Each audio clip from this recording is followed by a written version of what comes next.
की भारतीय जनता पक्षाची चर्चा झाली. आता मला भारतीय जनता पक्षाला एक प्रश्न विचारायचा आहे की एकीकडे तुम्ही एनसीपीला नॅचरली करप्ट पार्टी म्हणत होता 2014, 17, 19, 21, 22, 23 पर्यंत. एकीकडे श्री भुजबळ म्हणतात की बॅक चॅनलवर सातत्याने राष्ट्रवादी काँग्रेस पक्षाची आणि भारतीय जनता पक्षाची चर्चा चालली होती. तर एकीकडे ना खाऊंगा ना खाने दूं म्हणणारा भारतीय जनता पक्ष राष्ट्रवादी काँग्रेस पक्षाला नॅचरली करप्ट पार्टी म्हणत होता. तर मग जर आम्ही करप्ट होतो तर मग भारतीय जनता पक्ष ही नेगोसिएशनला बसलीच कशी आमच्याबरोबर? तर मग इधर भारतीय जनता पक्ष सातत्याने खोटे आमच्यावर आरोप केले. जर आरोप खोटे होते तर भारतीय जनता पक्षाने राष्ट्रवादी काँग्रेस पक्षाची माफी मागितली पाहिजे की आम्ही सगळे जे आरोप केले हे खोटे होते. आणि जर ते करप्शन त्यांना मान्य असेल तर म्हणा की आम्हाला सब खाएंगे और सबको खाने देंगे ही आमची नीती आहे. ही नीती भारतीय जनता पक्षाने स्पष्ट केली. एकीकडे आम्हाला म्हणायचं आम्ही करप्ट आहोत आणि दुसरीकडे बॅक चॅनल नेगोसिएशन करायचं. हा दुतोंडीपणा नाही झाला भारतीय जनता पक्षाचा? याचं स्पष्टीकरण भारतीय जनता पक्षाने दिलं पाहिजे. त्याच्यानंतर आणि एक त्यांनी गोष्ट सांगितली ज्याचा उल्लेख तुम्ही केला, राजीनामा. आदरणीय पवार साहेबांनी राजीनामा जो दिला तो त्यांना द्यायचाच नव्हता. पण ह्या सगळ्यांचा जो आग्रह होता बीजेपी, तेव्हा आदरणीय पवार साहेब दुखावले गेले आणि त्यांनी तो राजीनामा दिला. त्यांना अजिबात इच्छा नव्हती. नंतरचं सगळं तुम्हाला ते नाट्य वाटत असेल, आमच्यासाठी ते वास्तव होतं. आणि त्यानंतर महाराष्ट्राची जनता, महाराष्ट्राचा मीडिया असेल, राष्ट्रवादी काँग्रेस पक्ष कार्यकर्ते सहकारी असेल, त्यांनी आदरणीय पवारसाहेबांना विनंती केली आणि सांगितलं तुम्हालाच ही जबाबदारी घ्यावी लागेल. आणि त्यातून आणखीन एक मुद्दा स्पष्ट झाला. तिथेच त्याच व्यासपीठावर श्री छगन भुजबळ असं म्हणाले की कमिटी काही चालणार नाही, तुम्हालाच ही जबाबदारी घ्यावी लागेल. त्यांनीच आदरणीय पवारसाहेबांना आग्रह केला की तुम्हीच अध्यक्ष राहायला पाहिजे. आता ह्याच्यात आणखीन एक कॉन्ट्रडिक्शन येतं. ह्याच्यात आणखीन एक त्यांच्यामधला विरोधाभास असा दिसतो की एकीकडे ते म्हणतात पवारसाहेबांनीच आम्हाला हा रिश्ता दाखवला, एका बाजूला म्हणतात नेगोशिएशन करतात, दुसरीकडे असं ते म्हणतात की ते तानाशाही आहे आणि ते खूप डॉमिनेटिंग होते. आता मला विचार सांगा, यांचं कॉन्ट्रडिक्शन बघा कसं आहे यांच्या सगळ्या या इंटरव्ह्यूमध्ये आणि यांच्या विचारधारेमध्ये. कॉन्ट्रडिक्शन असं आहे की आदरणीय पवारसाहेबांनी त्यांनी कमिटी केली होती, तेव्हा कमिटीने निर्णय घ्यावा की पुढचा अध्यक्ष कोण व्हावा. जर तो माणूस तानाशाही असता तर त्यांनी कमिटी केली असती का? त्यांनी डायरेक्ट आदेश दिला असता की ही व्यक्ती होणार.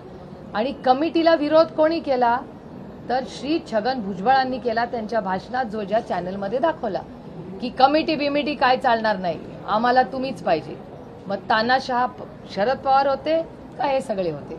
त्याच्यामुळे तानाशाह होते, पक्ष ते त्यांच्या पद्धतीने चालवत. त्यांना भारतीय आणि एक खूप महत्त्वाची गोष्ट त्यांनी 4 वेळा, मी मोजलेली आहे म्हणून सांगते, 4 वेळा ते त्यांच्या इंटरव्ह्यूमध्ये असं म्हणाले की जेव्हा जेव्हा आम्ही साहेबांना भेटलो तेव्हा साहेब आम्हाला म्हणायचे मी येणार नाही, तुम्हाला जायचं असेल तर तुम्ही जाऊ शकता पण मी येणार नाही.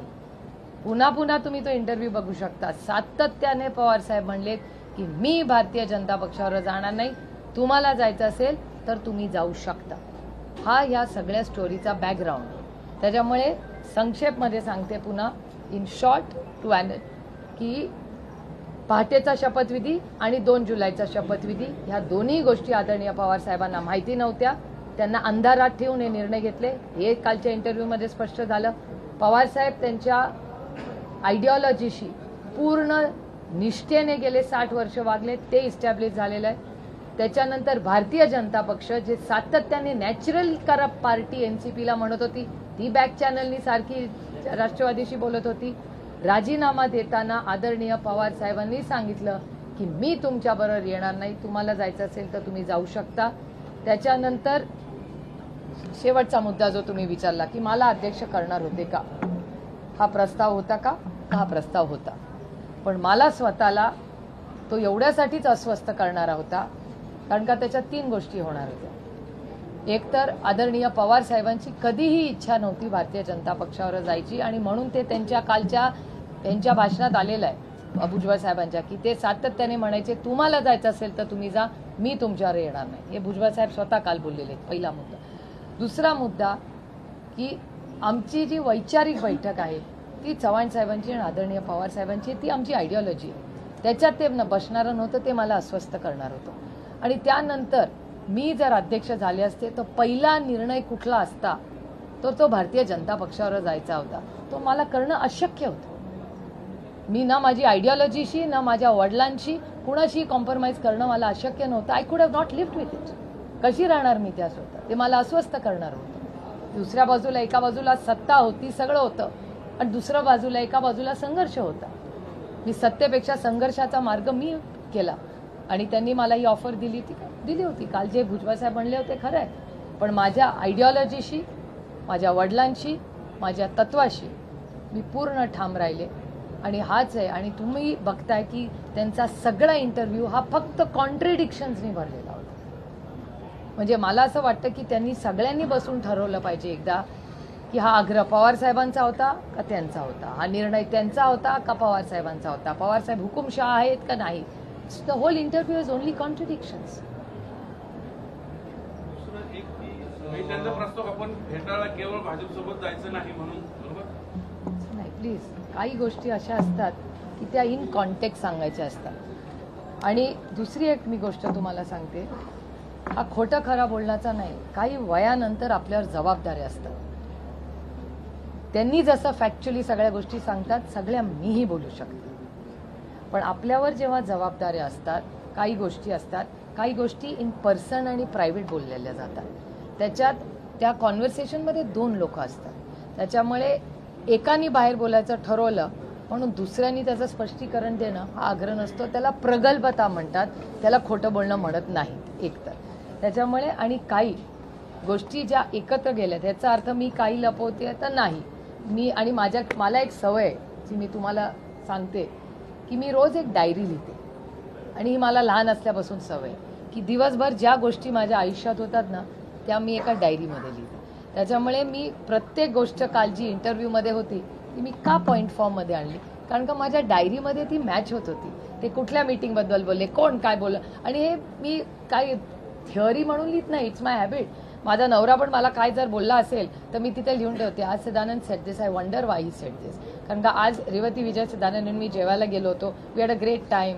विजयचा करिअरचा ह्या सगळ्या गोष्टी ही मला लहानपणापासून सवय की आपण त्याच्यामुळे तुम्ही मला जर विचारलं की 2 जुलैच्या शपथविधीच्या आधी रात्री काय चर्चा झाली, ती माझ्याकडे माझ्या डायरीत लिहिलेली आहे. त्याच्यामुळे कॉन्ट्रडिक्शन्स की मला आठवत नाही वगैरे असं काही होत नाही. My diary has a great reference point.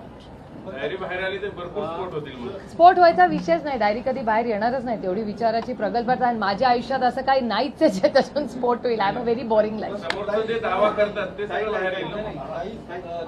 Bhujbal आता हे सगळं बोलत आहेत, मात्र यापूर्वीच अजितदादा सुद्धा हेच मुद्दे बोलत होते की भाजपसोबत आमची चर्चा झालेली आहे यापूर्वी सुद्धा, आणि ते खूप शब्द कुठेतरी पाळला गेला नाही, आणि त्यामुळे शब्द पाळायचा विषयच येत नाही ना. आदरणीय पवार साहेबांनी काय सांगितलंय की हेच भुजबळ साहेबांचे शब्द आहेत की तुम्ही जाऊ शकता, मी येणार नाही. It's simple.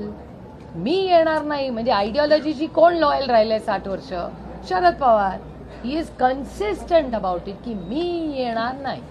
तुम्हाला जायचं तर तुम्ही जाऊ शकता, मी येणार नाही. आणि कालच भुजबळ साहेबच स्वतः म्हणले की दोन्ही शपथविधी जे झाले ते आदरणीय पवार साहेबांना अंधारात ठेवून झाले. मी म्हणत नाही, छगन भुजबळच म्हणतायत. त्यामुळे आम्ही जेव्हा तुम्हाला सगळ्यांना सांगत होतो की आम्हाला माहिती नव्हतं, कोणी आमच्यावर विश्वास ठेवत नव्हतं की यांना कसं माहिती नाही. झालं ना, दूध का दूध, पाणी का पाणी. It's in front of you. Sharad Pawar ज्यावेळी असं म्हटले होते की छगन भुजबळांना तिकीट देऊन मी चूक केलेली आहे, त्याला प्रत्युत्तर म्हणून छगन भुजबळ म्हटले की मी तुमची साथ देऊन मग मी चूक केली का? ठीक आहे, तो त्यांचा अधिकार आहे, लोकशाही आहे, त्यांना अधिकार आहे ते बोलायचा, त्याच्यात गैर काय. 2014ला तुम्ही भाजपला पाठिंबा दिला, याचा सातत्याने दाखला सुनील तटकरे यांच्याकडनं दिला जातो, तो का दिला? मग आम्ही केली ती चूक आहे. एक तर जी व्यक्ती ना ज्यांनी सगळ्यात या देशातला सगळ्यात मोठा निर्णय हा पार्लमेंटमध्ये होणार. माझ्यासाठी पार्लमेंट ह्या सगळ्यात मोठं मंदिर आहे न्यायाचं माझ्यासाठी. पार्लमेंटमध्ये सगळ्यात मोठा निर्णय झाला होता महिला आरक्षणाचा.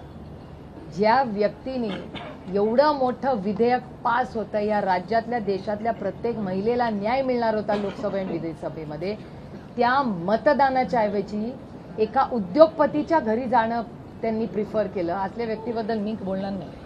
काही पुण्यात ड्रग्स प्रकरण जास्त आहे. अनेक शिंदे गटाच्या माध्यमांची नावं समोर येत आहेत. पोलीस कारवाई केली जात नाहीये. गृहमंत्री याच्यावरती काय बोलत नाहीये. अरे चौकशी समिती नेमली आहे, त्यातही सगळ्या आरोग्य विभागातले 14 जण आहेत. मग ती चौकशी निपक्षपाती होईल का हाही प्रश्न आहे. खरं तर ससून सारख्या रुग्णालयातनं इतकं मोठं रॅकेट चालवलं जाणं ही छोटी गोष्ट नाही. ह्या राज्याचे गृहमंत्री ह्याच्याबद्दल अजून काय वेगळं काय बोलायची गरज आहे का? ते आले की इथे क्राईम वाढतो. त्याच्यामुळे ह्या गृहमंत्र्यांकडून काय अपेक्षा करणार? मी तर त्यांचा राजीनामा मागून मागून थकले. कारण का हे नॉन सिरियस गृहमंत्री आहेत. घरं फोडा, हे पक्ष फोडा, ह्याच्यात ते इतके व्यस्त असतात की त्यांना गृहमंत्रालयासाठी वेळच नसतो. कधी चालवणार मंत्रालय? 6 मंत्रालयात वाटतं त्यांच्याकडे. किती काम आहेत त्यांच्याकडे. पण बाकीचे नको ते कामं करण्यात इतके व्यस्त आहेत की त्यांना महाराष्ट्राची सेवा करण्यासाठी वेळच नाही काम करायला. आणि हिज अ कम्प्लीट फेलियर. गृह मंत्रालय, जालन्याला झालेली घटना, अमानुषपणे त्यांनी ज्या पद्धतीने महिलांना आणि मुलांना मारलं, ती काय चांगली घटना होती? 19,000 मुली मिसिंग आहेत महाराष्ट्रात पहिल्या 4 महिन्यामध्ये. त्यानंतर ससूनची घटना, ड्रग्सची घटना. कोण आहे जबाबदार याला? हे ट्रिपल इंजिन खोके सरकार आहे त्याला. आणि गृहमंत्रालय बक स्टॉप देअर. काल हेरम कुलकर्णींवर जो हल्ला झाला, कोण आहे त्यांना जबाबदार? त्याचा फॉलोअप तरी घेतला का गृहमंत्र्यांनी? मुख्यमंत्र्यांनी हेरम कुलकर्णींना फोन केला, गृहमंत्र्यांनी केला? रॉड घातलाय त्या हेरम कुलकर्णीच्या डोक्यामध्ये नाशिकला, आपलं नगरला. आणि दुपारी उन्हामध्ये, म्हणजे असं काही नाही की अंधार नाही आहे, लाईट नाही, सगळी कॅमेरामध्ये तुमच्याच चॅनल्सवर दाखवलं ना कसा हल्ला केला. मग हेरम कुलकर्णी जो माणूस दारूच्या विरोधात लढतो, शिक्षणासाठी लढतो, गुटख्याच्या विरोधात लढतो, त्याच्यावर अटॅक होणार आहे महाराष्ट्रामध्ये? हा छत्रपतींचा आणि शाहू फुले आंबेडकरांचा महाराष्ट्र आहे यांचा. त्यांना अधिकारच नाही त्यांचं नाव घ्यायचा. गौप्यस्फोट केलाय आमदार संजय गायकवाडांनी की मुख्यमंत्र्यांच्या ठेवाला दिवसा होता. लेट्स गेट सिरियस यार. थोडंसं आपण सिरियस पॉलिसी वगैरे करू. नाही, पण आहे ही सगळी मंडळी विचाराशी प्रतारणा करून तिकडे गेलेली आहेत केवळ सत्तेसाठी, स्वतःचं हे वाचवण्यासाठी. मग यांना जनतेने का स्वीकारावं? आता निर्णय 2024 मध्येच होईल ना. लोकशाही मराठी ऐका, पहा, जागरूक रहा.